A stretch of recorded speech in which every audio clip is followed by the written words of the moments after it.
Vamos de novo. Paz do Senhor, irmãos. Aí tá com cara de Vila Maria. Top, né? Meus irmãos, eu gostaria de que vocês se colocassem em pé, por gentileza. Para que possamos ler uma porção do texto sagrado que está lá no livro, na Epístola Paulina,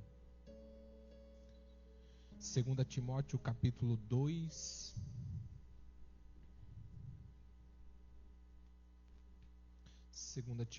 capítulo de número 2, e nós vamos ler apenas o verso de número 1.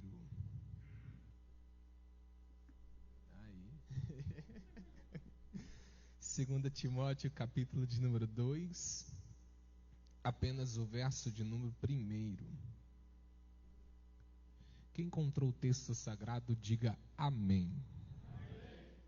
A versão que eu tenho nas minhas mãos, ela diz assim: Tu, pois, meu filho, fortifica-te na graça que há em Cristo Jesus. Amém? Podeis tomar assento, por gentileza. Meus irmãos, eu quero, antes de começar a ministrar aquilo que o Senhor colocou no meu coração, eu quero ser grato a Deus pela oportunidade que Ele me concede esta noite, de estar aqui com vocês. Louvo a Deus pela vida do pastor desta igreja, pastor Miguel. Conheço o pastor Miguel de alguns anos, lá no Santa Quitéria. Deus abençoe sua vida, a vida da sua família.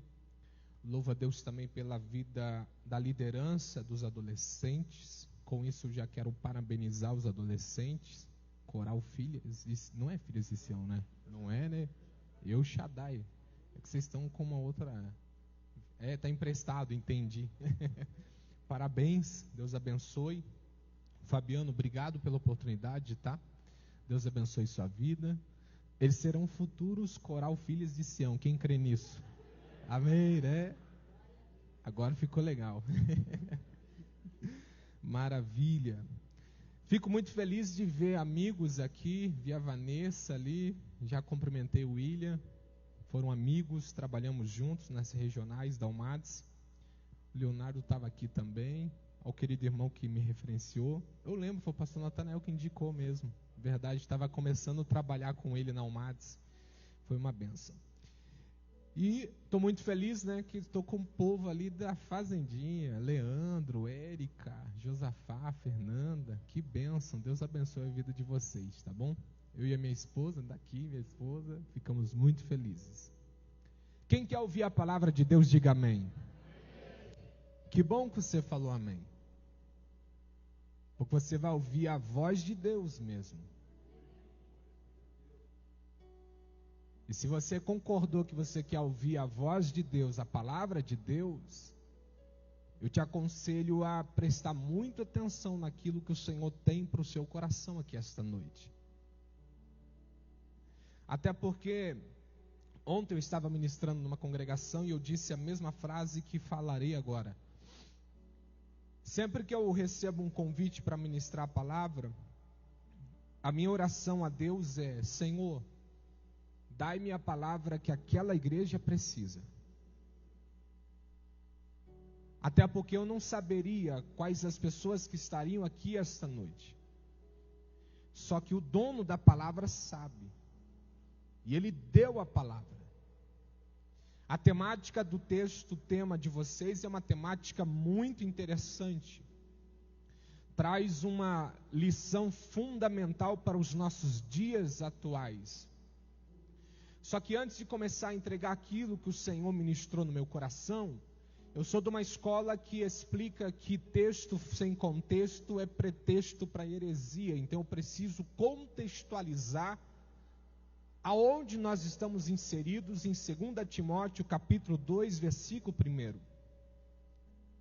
E para começar isso eu preciso explicar aos senhores que A segunda epístola de Timóteo, ela foi escrita pelo apóstolo Paulo numa prisão, numa masmorra, numa prisão árida, uma prisão terrível. E essas palavras que o apóstolo Paulo escreve a Timóteo na segunda epístola, na segunda carta, são as últimas palavras deste velho apóstolo. Apóstolo Paulo está em vias de ser decapitado, de ser morto pela mão do exército romano, e ele vai escrever as suas últimas palavras para este jovem, Timóteo. Eu preciso pontuar aos senhores que quando Paulo escreve a Timóteo, no ano 67 depois de Cristo, o mundo naquela época estava um caos, e principalmente com relação aos cristãos. Porque é isso, os cristãos nesse exato momento de 2 Timóteo estão sofrendo uma violenta perseguição romana. Tudo isso porque o imperador da época, chamado Nero, segundo a história, o próprio imperador ateou fogo em Roma. Este incêndio durou 6 dias, destruiu 70% da cidade, e quando o fogo caiu, destruiu tudo e diminuiu as chamas e as labaredas deste fogo, o próprio imperador vai jogar a culpa do incêndio nas costas dos cristãos, fazendo com que todo o Império Romano se levantasse em perseguição contra os cristãos. É por isso que a gente vai perceber que depois de Nero ter feito esta atrocidade com o seu próprio povo, o exército romano vai capturar Paulo, vai prender Paulo e vai matar Paulo. É por isso que no livro de 2 Timóteo você encontra um texto que não tem na primeira epístola de Timóteo. O famoso texto que diz: combati o bom combate, acabei a carreira e guardei a fé. Paulo já pressentia que estava dando adeus a este mundo. E ele vai então escrever as suas últimas palavras, palavras estas que são direcionadas a um jovem pastor. E é por isso que a segunda epístola de Timóteo é considerada a epístola pastoral, uma epístola com conhecimentos práticos para a vida de um pastor.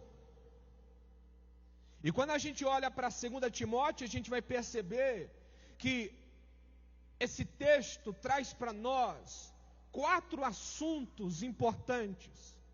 O primeiro assunto que o apóstolo Paulo vai trazer aqui em 2 Timóteo é: você não pode desfalecer no serviço do Senhor.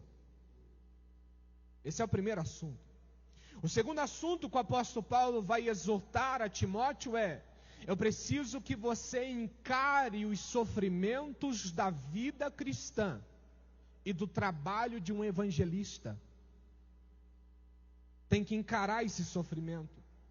Terceiro assunto que o apóstolo Paulo vai trazer para esse jovem pastor é: eu preciso que você se prepare para lidar com os tempos difíceis que estão para chegar. E o quarto e último assunto, o apóstolo Paulo encara Timóteo e diz assim: eu quero que você pregue a palavra independente da situação que você estiver passando. São 4 assuntos. E o interessante disso é que Paulo foi um dos maiores apóstolos do Novo Testamento, um dos apóstolos que escreveu o maior número de cartas do Novo Testamento. Teve contato com um monte de gente. Só que nas vésperas dos seus últimos dias, Paulo vai se preocupar em escrever uma carta a um jovem chamado Timóteo. Por que será? Timóteo é nascido na Galácia. A história vai dizer para nós que o pai de Timóteo era grego. A mãe e a sua avó, a mãe Eunice, a sua avó Lloyd, eram judias. Foram essas duas mulheres que foram responsáveis de doutrinar este jovem moço no caminho do Senhor. E por conta disso foram instruídos, tanto na lei mosaica quanto na lei de Deus, por meio dessas mulheres, santas mulheres de Deus. Timóteo, além de ser tudo isso, ele é um dos principais líderes da igreja primitiva. Timóteo foi o líder máximo da igreja de Éfeso. Quando Paulo chega na igreja de Éfeso, na sua terceira viagem, a Bíblia vai dizer, na igreja de Éfeso, quando Paulo chega, a Bíblia vai dizer para nós que Paulo deixa Timóteo no pastoreio da igreja. Timóteo tinha aproximadamente, segundo a história, 26 anos de idade. Paulo deixa Timóteo na frente da igreja, na titularidade da igreja, e vai embora. Então, para você perceber a importância deste moço, esse moço recebe a missão de comandar uma igreja numa grande metrópole. Eu falei de Éfeso, eu preciso explicar quem é Éfeso. Faz parte de toda a plataforma daquilo que o Senhor vai entregar para nós aqui esta noite. Só para você entender aonde Timóteo está inserido. Timóteo está inserido numa das maiores cidades do Império Romano, uma capital provinciana, o maior centro comercial da época. Para você ter uma ideia, a cidade de Éfeso chegou a ter, nos seus auges anos, 300 mil habitantes.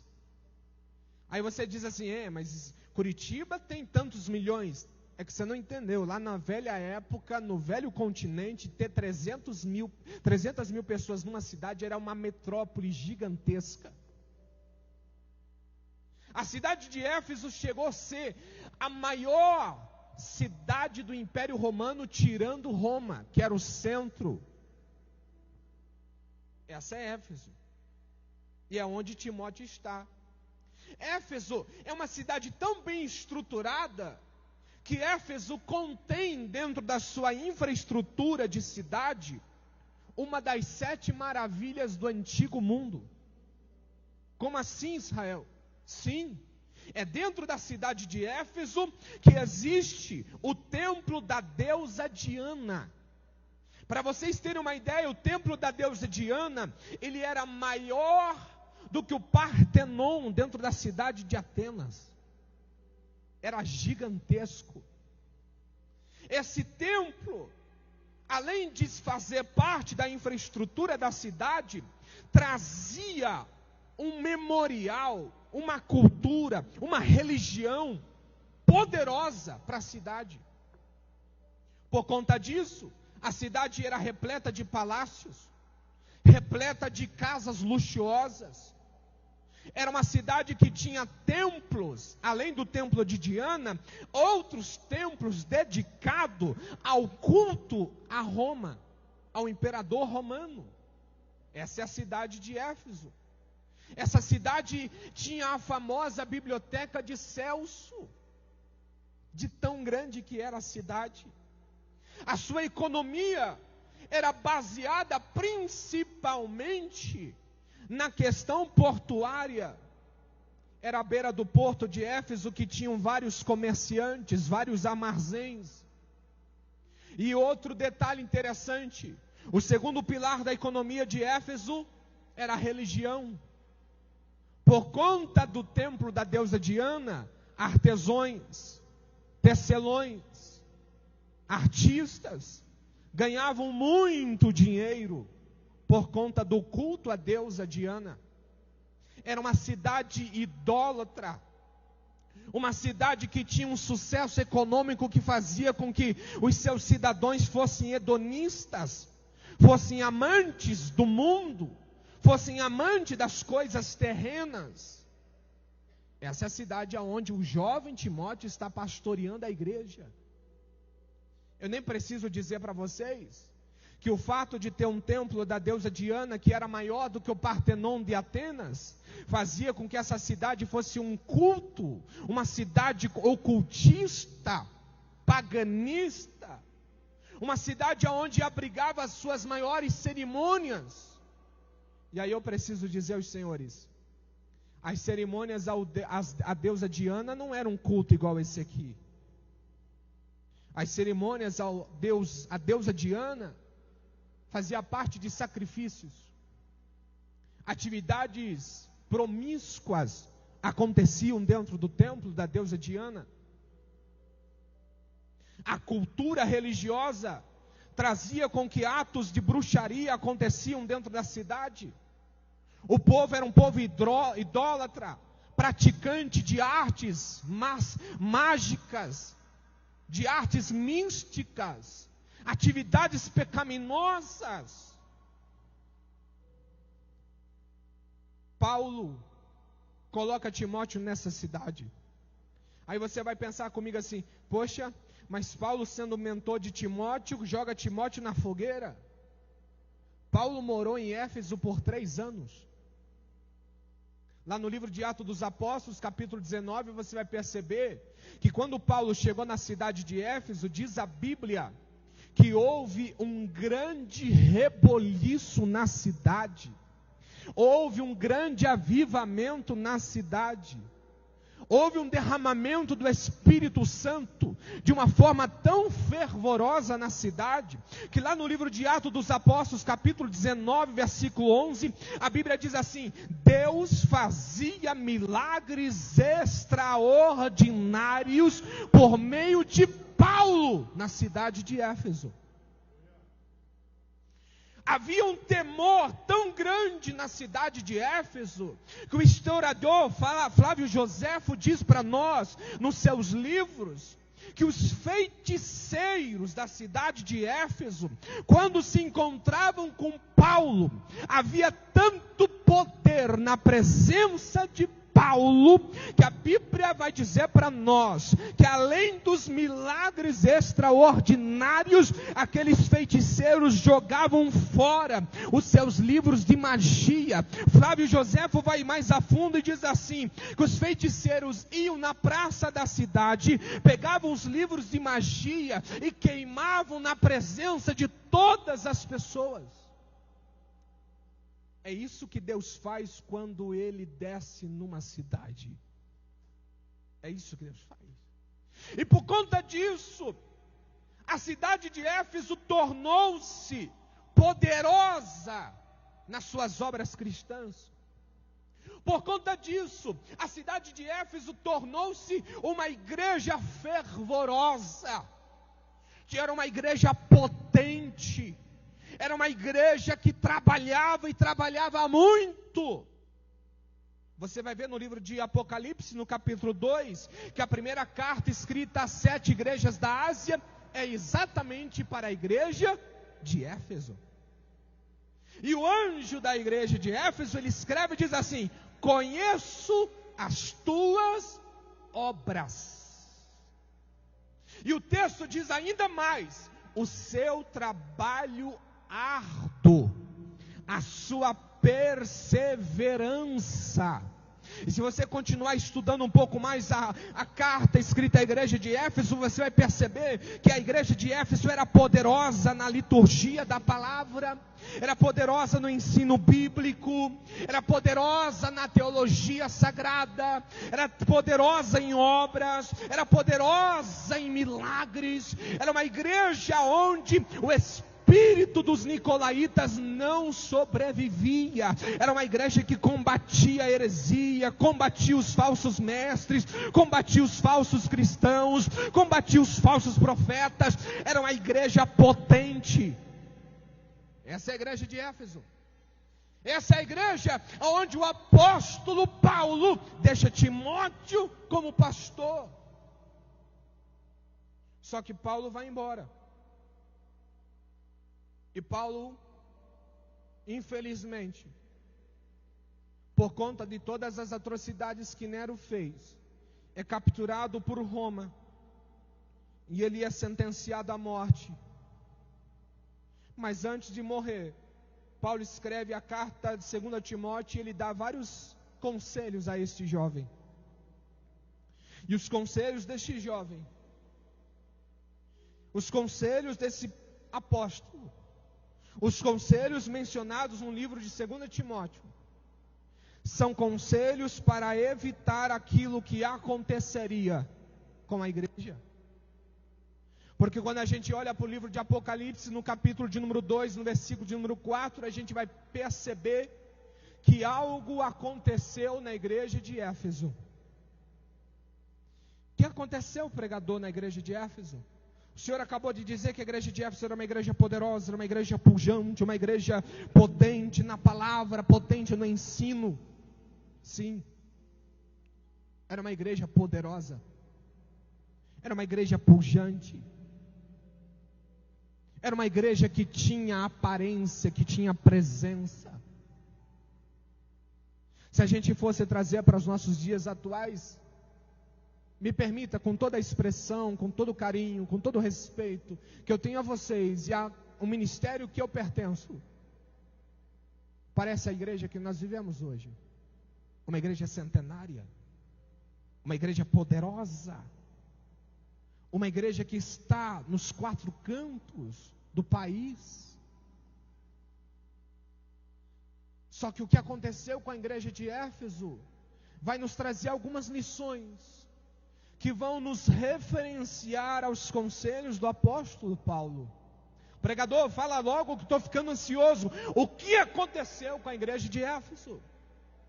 O anjo da igreja de Éfeso escreve e diz assim: tenho, porém, contra ti, que abandonastes o seu primeiro amor. Essa igreja, ela se tornou tão ortodoxa, essa igreja se tornou tão tradicional no seu ensino, que ela negligenciou algo que é muito importante. Tenho, porém, contra ti, que abandonastes o teu primeiro amor. Vamos entender isso? Eu perguntei para você no início da mensagem: você quer ouvir a voz de Deus? Você disse amém. Então segura o cinto aí. Vamos entender. Por que a igreja de Éfeso perdeu o primeiro amor? Pregador, você está fora do tema. Fica tranquilo, eu vou chegar no tema. Por que a igreja de Éfeso perdeu o primeiro amor? Primeira coisa, é uma igreja que conviveu tanto com o pecado, que acostumou-se com o pecado.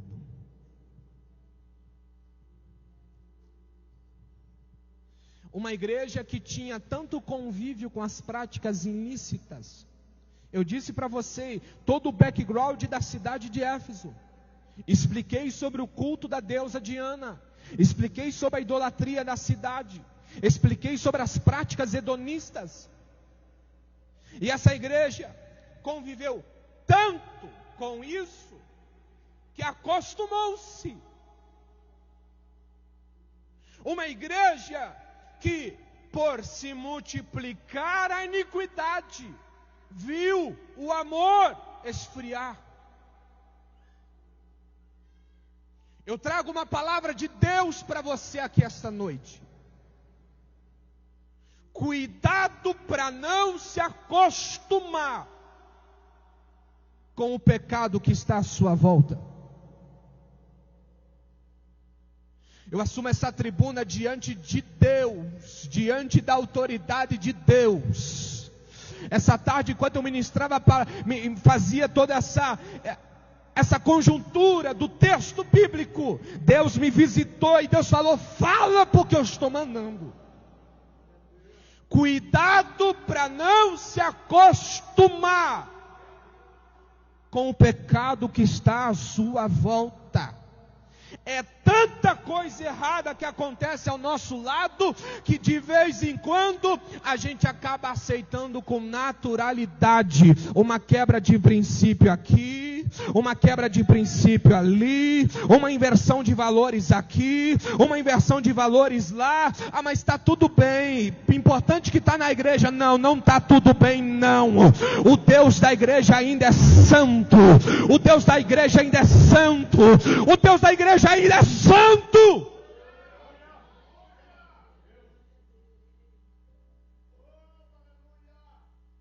Cuidado para não se acostumar com a imoralidade dentro da igreja. Cuidado para não se acostumar com as práticas ilícitas. Ah, não tem problema não, deixa dormir na minha casa. Deus está falando com pai e mãe aqui. Lemantou que faia séria amarrácia. Eu sinto Deus aqui, irmão, minha carne está tremendo. Deus vai ter um particular com famílias aqui. Aleluia. Cuidado para não se acostumar com o convívio do pecado. Alguém diz assim: ah, mas eu não estou vendo Deus agir na minha família, eu não estou vendo Deus agir na minha casa, eu estou indo na igreja, eu sou dizimista, eu participo do culto do ensino. Mas como é que está a prática cristã dentro da sua casa? Você tem guardado os princípios da palavra? Você tem guardado a lei de Deus? Você tem zelado daquilo que Deus confiou para você? Aí você diz: o que Deus confiou? A tua família, os teus filhos, a prole da sua geração.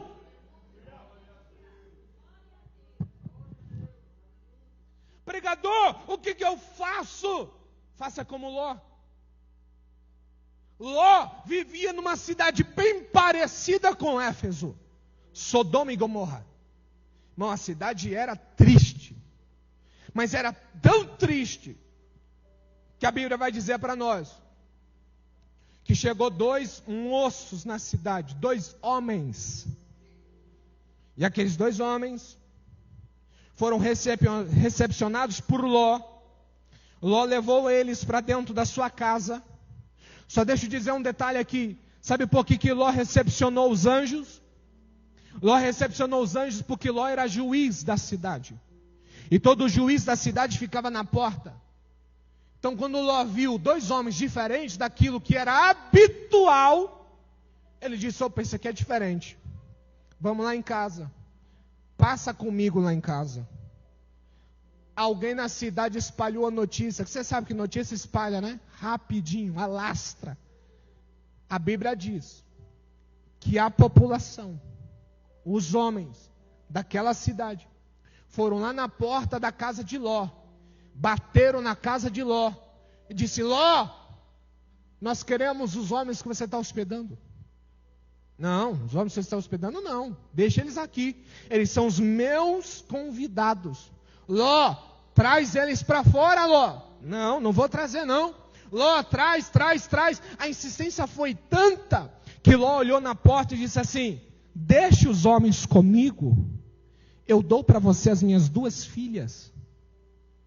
Os homens olharam para Ló e falaram assim: a gente não quer as suas 2 filhas, a gente quer os 2 homens que estão aí dentro. Olha o tamanho da imoralidade que tinha na cidade de Sodoma. Aí lá no livro de Pedro, 2 Pedro, capítulo 2, versículo 7, o texto diz assim: Deus livrou o justo Ló, enfadado. Rapaz, eu gostei daquele menino da tela lá, olha lá. Enfadado da vida dissoluta dos homens abomináveis. Pulo para o próximo. Versículo 8. Entre parênteses. Porque este justo, Ló, habitando entre eles, afligia todos os dias a sua alma justa, pelo que via e ouvia sobre as obras injustas. Jó não aguentava mais aquilo. Eu fico imaginando Jó dobrando o joelho para orar, ou sentando na cadeira e falando: Senhor, não aguento mais. É tanta imoralidade, é tanta perversidade, é tanta imoralidade, é tanto pecado, é tanta perversidade, é tanta coisa errada, eu não aguento mais. Me tira daqui. Leva minha alma daqui. Jó não aguentava mais, porque Jó não se compactuava com o pecado. Ei, eu preciso que você seja despertado por Deus aqui esta noite. Não se acostume, não se habitue com as práticas erradas. Seja um cristão valente. Ah, mas eu vou espantar. Não, quem é de Deus fica. Quem é de Deus permanece. Ah, mas a porta vai apertar, eu vou perder isso, vou perder aquilo. Não, não vai perder. O caminho para o céu não é largo, o caminho é apertado, a porta é estreita. Essa igreja ficou fria na fé. Primeiro, porque conviveu tanto com o pecado que acostumou-se. Segundo, essa igreja conviveu tanto com as práticas erradas, com o pecado, que ela acabou se afastando da profundidade espiritual.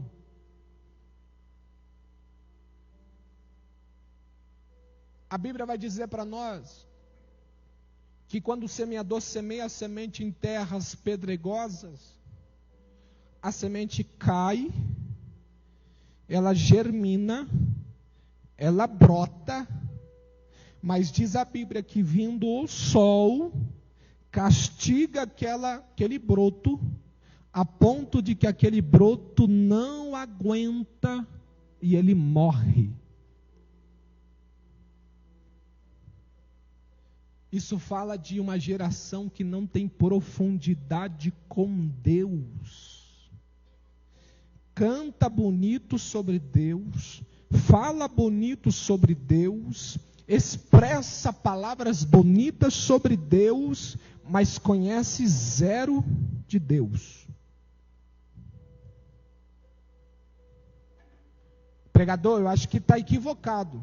Se conhecesse lá no colégio, botava a mão na cabeça e repreendia.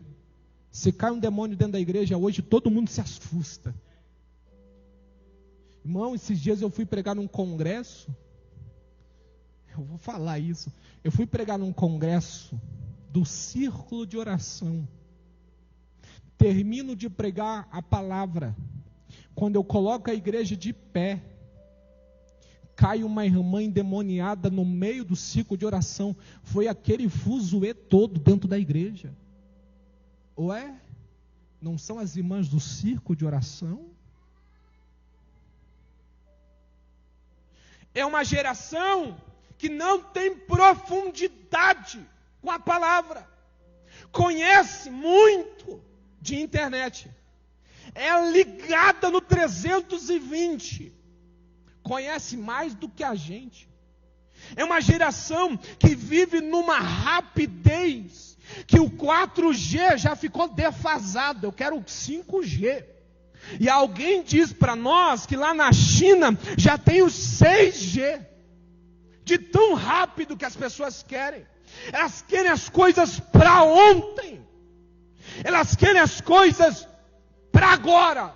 É uma geração que, por conta do consumismo, por conta das constantes propagandas que eles consomem todos os dias, é uma geração que quer as coisas para agora.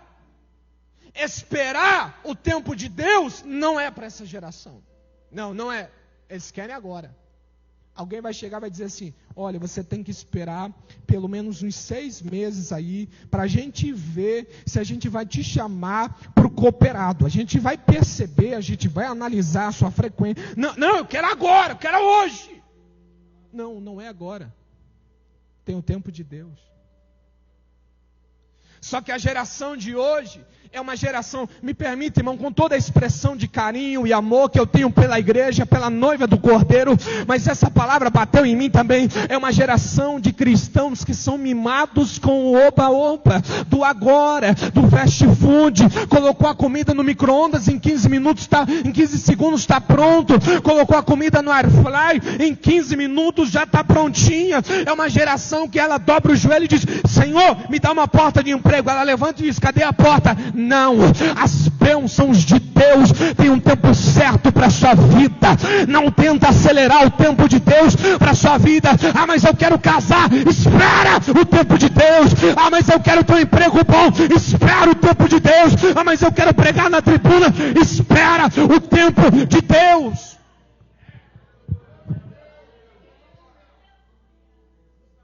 Deus me livre se você cortar alguém e dizer: não, você vai ter que esperar mais um mês. A pessoa fica braba, fica nervosa, não vem mais para a igreja, não vem mais para o culto, não te atende mais no WhatsApp. Você manda mensagem, quando de repente apaga a luz, não tem mais foto no WhatsApp, você percebe e diz: fui bloqueado. Estou falando com conhecimento de causa, irmão. Já fui líder de jovens, já fui regional, está ali o William que conhece a história.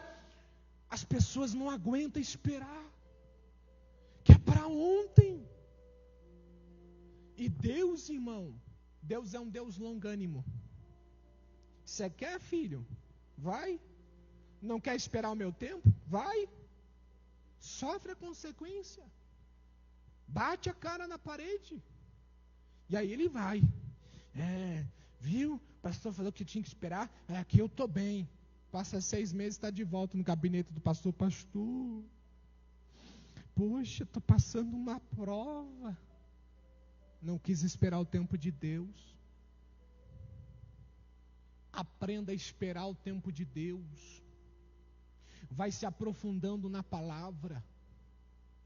Irmão, é que a gente lê a Bíblia e a gente percebe que as coisas aconteceram, tipo, na próxima página. Numa página, tem lá Paulo sendo confrontado por Deus no caminho de Damasco. Aí na outra página, tem Paulo sendo confrontado por um profeta. Daí segue um pouquinho mais, de repente você já vê Paulo trabalhando. E aí você diz: opa, a coisa é acelerada. Não, irmão. Paulo ficou 3 anos sentado nas oficinas de tenda, esperando. Esperando o quê? Esperando Deus apontar o dedo e dizer: agora é. Espera o tempo de Deus. Vai se aprofundando na oração, vai se aprofundando na palavra. Se o líder não convidou vocês ainda para vir aqui, vai comendo a palavra, vai se alimentando. Aconselho a você comprar um caderninho e vai anotando. Poxa, olha, tive um insight bacana aqui. Anota, vai anotando. Deus vai vir aqui, vai falar com o líder. E quando Deus falar com o líder, ele vai apontar o dedo e dizer: vem. E aí quando você vem, você sobe gigante. Sobe gigante, porque quem entra fora do tempo, entra podre e estragado, mas quem entra no tempo de Deus, entra gigante na fé. Aprenda a esperar o tempo de Deus. Irmão, essa é a situação da igreja de Éfeso. Uma igreja que convivia tanto com o pecado que esfriou, uma igreja que não tem profundidade na palavra. Por que será que essa igreja chegou nesse estado? Eu consigo entender que a igreja chegou nesse estado porque provavelmente ela se esqueceu dos conselhos que o apóstolo Paulo deu ao seu pastor Timóteo. E Paulo escreve, Paulo diz assim no versículo 2: fala daquilo que eu te passei aos homens fiéis. Provavelmente, esta igreja se esqueceu das palavras que foram pregadas, que foram ensinadas, que foram debatidas, que foram mencionadas. E que conselhos são esses que a igreja perdeu? Que conselhos são esses que a igreja não observou? Que conselhos são esses que a igreja negligenciou? Primeiro conselho, e eu vou me ater apenas ao capítulo 2, porque eu não vou conseguir falar de todos os 4 capítulos. Capítulo 2, Paulo vai escrever ao jovem pastor e vai dizer assim: tu, porém, meu filho. Repita comigo para você dar uma espertada. Tu, isso, fala que nem nordestino mesmo. Tu, porém, meu filho. É tão bonito, né? Tu, né? Fica legal assim, bacana. Qual é o conselho que está nesse texto aqui? Tu, porém, meu filho. Essa frase, parte A do versículo, me apresenta 2 problemas que tem dentro da igreja. Primeiro problema. E eu estou aqui com a autoridade de Deus, diante da luz da palavra, para trazer soluções a isso. Vamos lá. Primeiro problema que se apresenta. Esses problemas estão exatamente no fato desta geração atual necessitar de uma restauração urgente da paternidade espiritual. E quando eu falo de paternidade espiritual, eu vejo 2 problemas dentro da igreja. O primeiro problema que eu vejo é uma geração que não tem referência paternal. Os nossos jovens hoje, os nossos adolescentes, não valorizam mais as referências paternais. Não valorizam mais as pessoas de cãs brancas. Eu já ouvi muita frase de alguém dizendo assim: me permita, com todo o respeito, o que esse velho está querendo falar para mim? É uma geração que não respeita mais os mais antigos. Além de não respeitar os mais antigos, é uma geração que não respeita e não honra pai e mãe. Pai e mãe virou apenas título. Não respeita. Não sabe o que é respeitar avô. Não sabe o que é respeitar avó. E aí quando eu olho isso, me entristece o meu coração, porque eu fico me perguntando, aonde é que foi parar aquela geração que chegava para o pai e dizia: bença pai, bença mãe. Chegava para o vô e dizia: bença avô, bença pai. Você lembra dessa geração? Essa geração é uma geração poderosa em Deus, mas não faz mais isso. São raros que fazem isso. Por que será? É uma geração que perdeu a...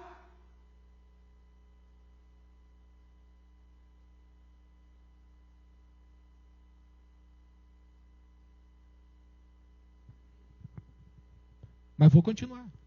Nós precisamos ter referências. A Bíblia fala sobre isso. Elias tinha um Eliseu do seu lado. Moisés tinha um Josué do seu lado. Moisés tinha um Josué do seu lado. Timóteo tinha um Paulo do seu lado que estava instruindo, que estava dando as diretrizes. Cadê a tua paternidade? Cadê a tua referência? Quem é a tua referência? Minha referência é aquele que canta aquela música bem top. Não, a tua referência está aqui. Aquela que vem no culto de segunda, que dobra o joelho, que ora 1 hora sem parar. A tua referência está aqui. Aquela que vem no culto da quinta-feira à tarde, que ora 2, 3 horas de oração por dia. Que quando você senta do lado arrepia o corpo. Que quando ela vem falar com você e pega na sua mão, você não aguenta, chora, porque você sente Deus. E os nossos jovens, os nossos adolescentes estão procurando na internet. A minha referência é aquele que fala palavras bonitas. A minha referência é aquele que só diz as coisas boas para mim. Não, irmão, eu sou de uma geração que o metiolate ardia. Eu sou de uma geração que a vara comia. É isso mesmo. Nós precisamos voltar a ter referências.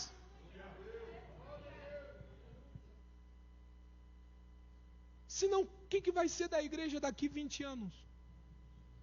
O que vai ser da igreja daqui 30 anos? Nós precisamos ter de novo as referências paternais. É umas tristezas, né? E essa semana, né, pastor Miguel? Foi mais uma tristeza, a gente vê lá na frase do Facebook. E perdemos mais um. Uma grande referência. Uma referência que, se a gente perguntar, não sei se sabe o nome, mas uma das pessoas que assumia essa tribuna e a palavra de Deus vertia. E aí a gente vai voltar alguns anos atrás, 2020, quantas referências foram embora? Quantas? Quem são as nossas referências agora? Semana passada, acho que foi semana passada, né, amor? Semana passada eu saí do trabalho. Você sabe que sexta-feira, quando você chega nos últimos momentos do trabalho, é aquela euforia, né? Você está cansado, mas você sabe que você vai dar aquela relaxada. Eu olhei para minha esposa e falei assim, a gente precisa ir num culto lá do outro lado da cidade, lá na igreja do pastor Natanael. Mas por quê?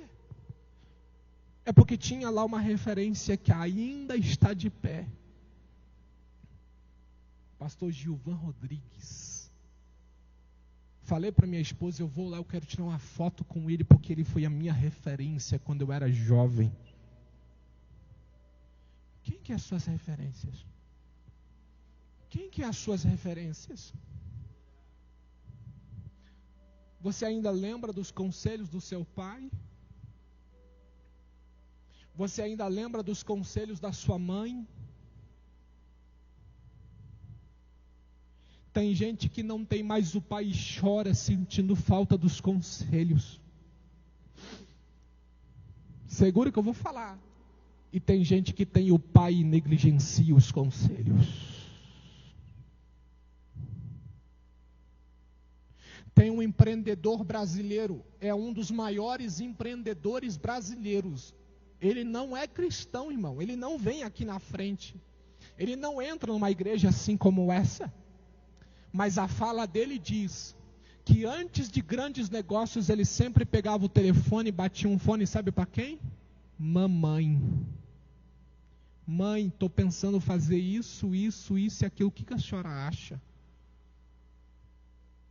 E a gente liga para nossa mãe perguntar o que ela acha, o que ela não acha. Eu sou casado de novo, como diz a minha esposa. E lá em casa de vez em quando dá uns... Não sei o que eu faço nessa comida, não sei o que eu faço nesse negócio. Como é que... Liga para a mãe. Porque a mãe é referência. Eu sou de uma época, irmão, que quando a gente comprava um carro, Ou a gente ligava antes para o pastor, ou ligava depois, dizendo: pastor, comprei, eu preciso que o senhor ore pelo meu carro. Hoje, as pessoas trocam de casa, trocam de carro, trocam disso, o pastor nem sabe. Não honra a bênção sacerdotal que há nesse homem aqui.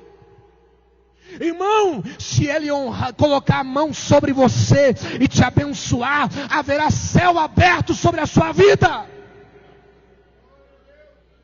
Todo mês eu pego meu celular, monto a mensagem, mano, pastor, recebi convite isso, convite aquilo. Eu preciso da sua bênção. Ele é o meu líder espiritual. Restaure a paternidade espiritual. Mas esse é um dos problemas. Qual é o segundo problema? Calma, peguei no pé de vocês agora. Agora vamos virar o jogo. Calma aí. Qual é o segundo problema? O primeiro eu falei que é uma geração que não tem referência. Qual é o segundo problema? Ai, Jesus, eu preciso terminar. Qual é o segundo problema? São pais espirituais que negligenciam seus papéis.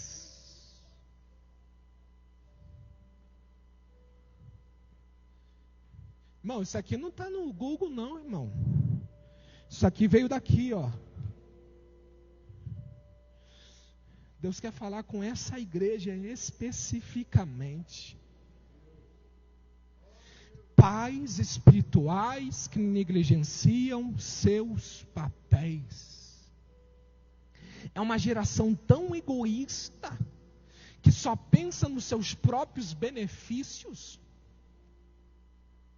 E sabe o que é o mais interessante? É que parece que a Bíblia, irmão, eu fico fantástico e apaixonado cada vez que eu leio a Bíblia, porque a Bíblia, ela é atualizadíssima.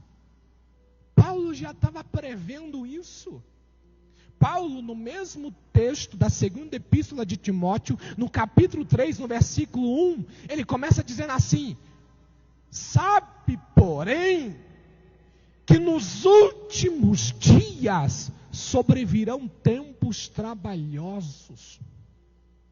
E sabe por que os tempos trabalhosos? Porque haverá homens amantes de si mesmos. E aí ele continua o texto, ele diz assim: sem afeto natural, sem amor para com os bons, obstinados, mais amigos dos deleites do que amigos de Deus. Pessoas que não querem mais ensinar seus filhos. Eita Deus. Entrega o ensino dos seus filhos a isso aqui, ó. Deixa o filho aprender ali. E aí, quando o filho cresce e você engrossa a voz para dar uma autoridade, ele peita você. E aí você diz: mas como é que meu filho pode peitar eu? Você não ensinou? Irmão, se eu levantasse a voz para o meu pai, eu perdi o dente. Não era assim? Na hora, né? Irmão, e não tinha, vou denunciar, não tinha essa não, irmão.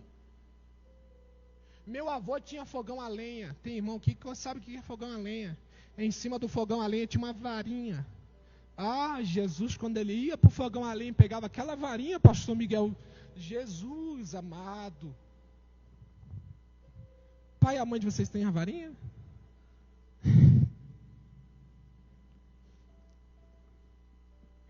Irmão, volte de novo a ter as rédeas da sua vida. Para de terceirizar a disciplina do seu filho.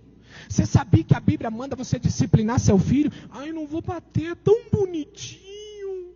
Mas olha, olha, ele faz aquele olhinho do gato lá do Shrek, sabe, para mim.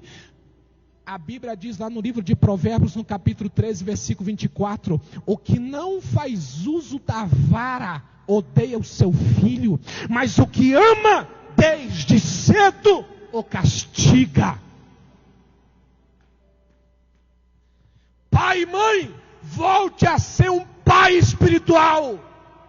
Um pai que ora no quarto, que ora na sala.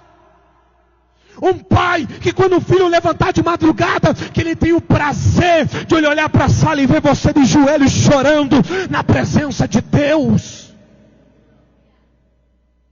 Garanto que quando você levantar a voz dentro da sua casa para dar uma autoridade, ele vai baixar a cabeça e vai dizer: sim, Senhor, sim, Senhora, porque ele não vai ver em você um homem que castiga, mas ele vai ver em você um homem de Deus, ele vai ver em você uma mulher de Deus. Finalizo. Primeiro ponto, a gente precisa restaurar a paternidade. Paulo diz: filho meu. Timóteo tinha pai, tinha paternidade. Segundo, o texto vai continuar e vai dizer assim: fortifique-se na graça.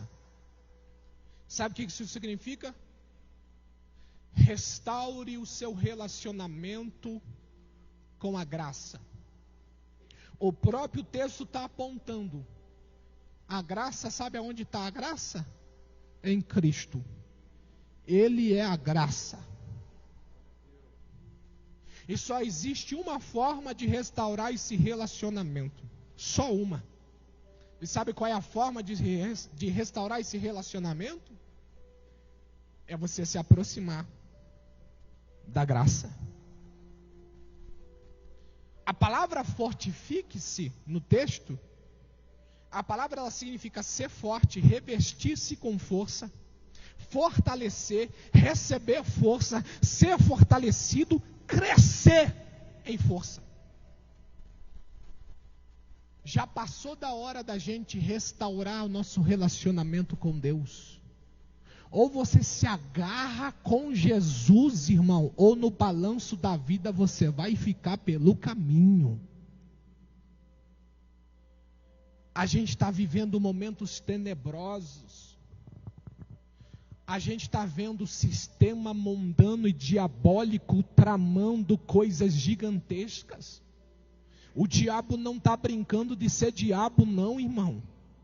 Nesses últimos dias o diabo tem sido astuto, tem sido traiçoeiro.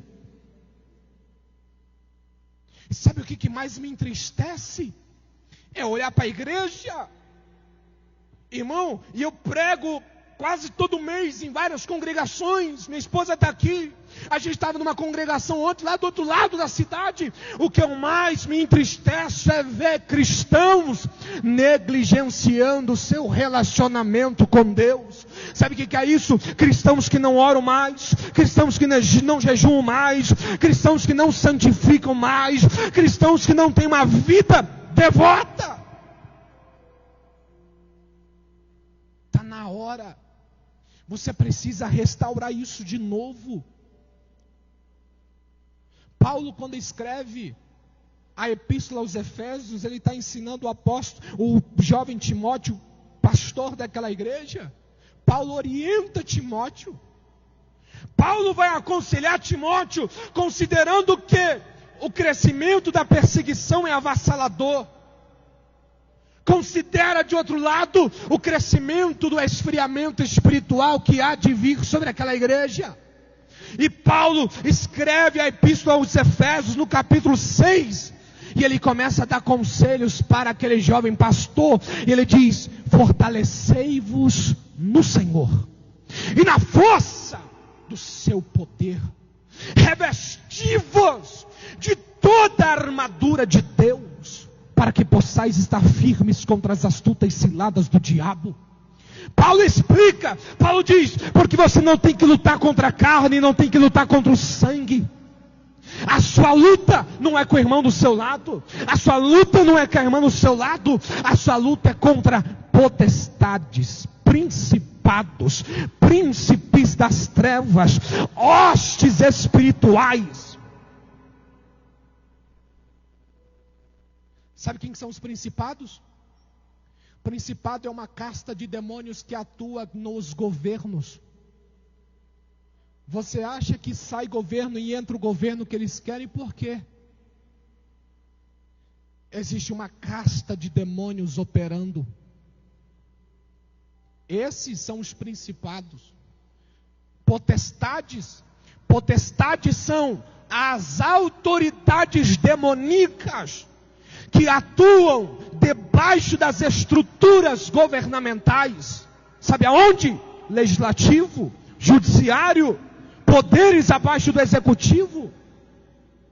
Há demônios atuando ali. Eu ouvi de um pastor, esse pastor dizia assim: irmão, a gente tentava passar projetos, mas tinha alguém lá de dentro que ligava e dizia segura. Tinha alguém lá de dentro que ligava e dizia não passa. São demônios que estão agindo. Principados das trevas são os governadores deste mundo, governadores espirituais, que atuam dentro das esferas espirituais, dissimando doenças, atormentando pessoas, mexendo com as esferas da sociedade, destilando maldades. E por fim, as hostes espirituais, que são as forças malignas, é o exército maligno que atua diretamente contra a vida do cristão. Não deixa orar, não deixa jejuar, não deixa levantar de madrugada, não deixa se animar na fé, não deixa pensar na palavra, não deixa pensar no Espírito. Enche a vida da pessoa com isso, com aquilo, com isso, com aquilo, com preocupações. Porque eu quero um carro novo, eu quero uma casa melhor, eu quero isso, eu quero aquilo. E ele está achando, opa, estou na boa, comprei um carro melhor, comprei uma casa melhor. E o relacionamento com Deus, não, isso eu vejo depois. Precisamos nos revestir hoje, agora, com toda a armadura de Deus, para vencer essa hierarquia demoníaca, vencer esses demônios que estão agindo na nossa nação, vencer esses demônios que estão agindo contra os nossos valores, contra os nossos princípios. Você já pensou, irmão, vai chegar uma hora que vai ter alguém ensinando o teu filho, segurando um baseado de maconha, e você não vai poder dizer nada. São demônios que estão agindo contra as suas vidas. E a igreja? Que bonitinho, né? Aí o pastor, vamos orar? Não, pastor, deixa que os presbíteros oram. Os presbíteros já são cascudos, já tem o joelho calejado, deixa que eles oram. Como é que você quer guerrear contra o mal, se você não se levanta, você não se posiciona? Fortifique-se na graça. Está na hora de você se levantar. Quer chegar no estado da igreja de Éfeso? Uma igreja que deixou o primeiro amor? Não, levante-se hoje. Levante-se, batalhe contra o inimigo. Batalhe contra as hostes da maldade que guerreiam contra os seus filhos na escola, que guerreiam contra as suas crianças no colégio, que ficam tentando colocar mensagens subliminares dentro da cabeça dos nossos filhos. Levante-se, se posicione, seja um homem de oração, seja uma mulher de oração.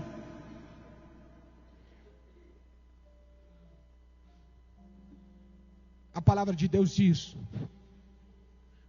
buscai ao Senhor enquanto se pode achar.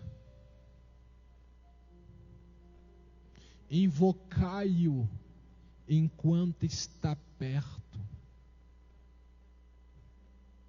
Dobra o joelho hoje dentro da sua casa. Chama seus filhos, senta naquele sofá que só serve para assistir Netflix hoje. Desliga um pouquinho, nada contra Netflix. Eu gosto também, eu e minha esposa, a gente gosta. Mas desliga um pouquinho. Pega a Bíblia, abre a palavra, dá para o teu filho, esforça o teu filho a ler a palavra.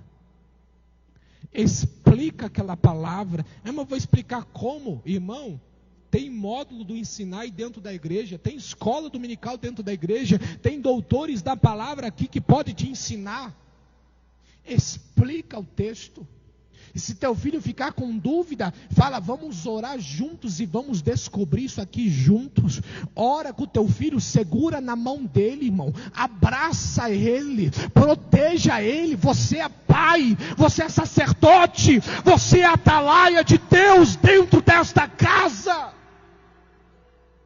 Não deixe o diabo vir e abraçar ele com filosofias mundanas. Não deixe o diabo vir e abraçar ele com sistemas mundanos. Deixa o teu filho chegar no colégio e dizer, dentro da minha casa tem um homem de Deus. Dentro da minha casa tem uma mulher de Deus. A minha mãe é tanto de Deus, que até o chinelo dela é de Deus. Me alcança longe. Você dá risada, mas é a verdade, irmão. Eu quero que você fique de pé comigo, por favor.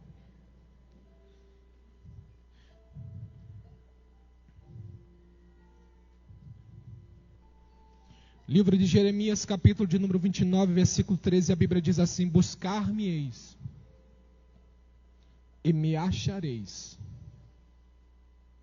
quando me buscardes com todo o vosso coração.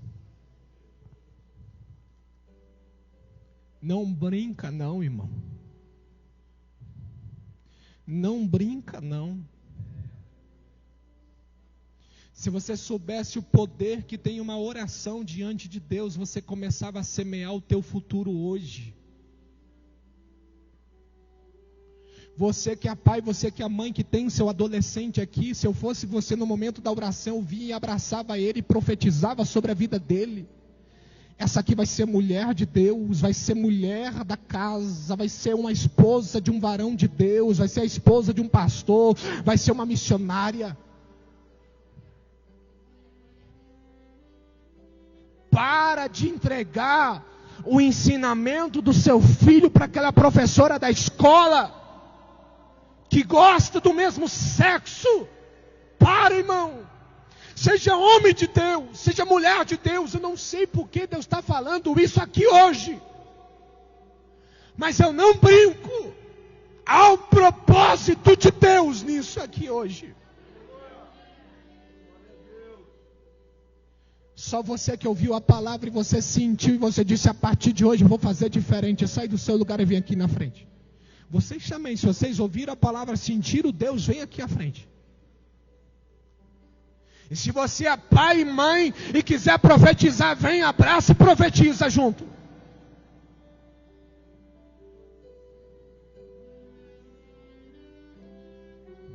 Isso. Vem.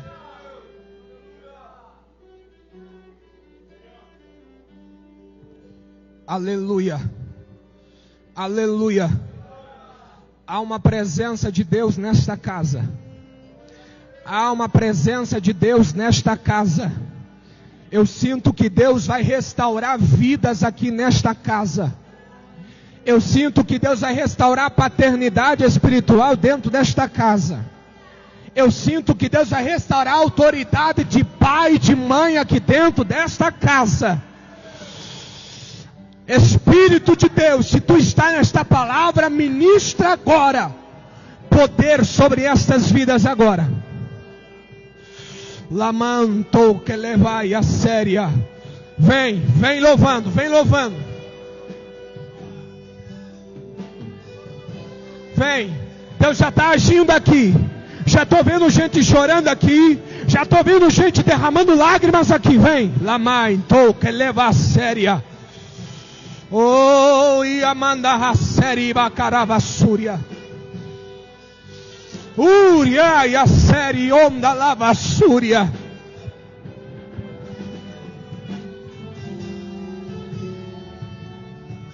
Meu Deus, meu Deus, meu Deus, meu Deus. Eu sinto Deus aqui, aleluia. Eu quero orar por você. Eu quero orar por você. Espírito de Deus, tu me despertasse essa semana em oração, ó Pai, por essas vidas. Lá andou e a séria. Deus, restaura aqui hoje, Pai, famílias. Restaura aqui hoje paternidade. Fortifica a tua igreja na graça, Senhor. Olha que lindo este pai e essa mãe que ora pelo seu filho. Pai, esse filho que não tem a mãe aqui hoje, que ele possa se transformar em uma potência dentro daquela casa.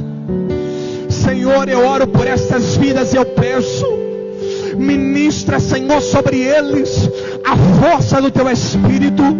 Ministra sobre eles a ousadia e o poder do teu Espírito. Que a partir desta semana, Senhor, possa haver uma mudança dentro da casa, dentro do lar, dentro da família. Ministro agora pelo poder e autoridade do nome de Jesus. Receba de Deus agora. Adore o Senhor aqui agora.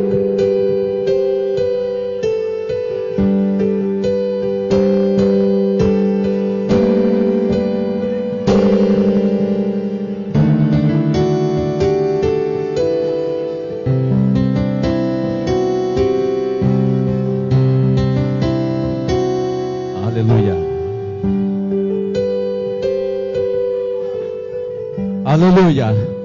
Os irmãos poderão sentar-se só um minutinho, estaremos dando os avisos. Aleluia.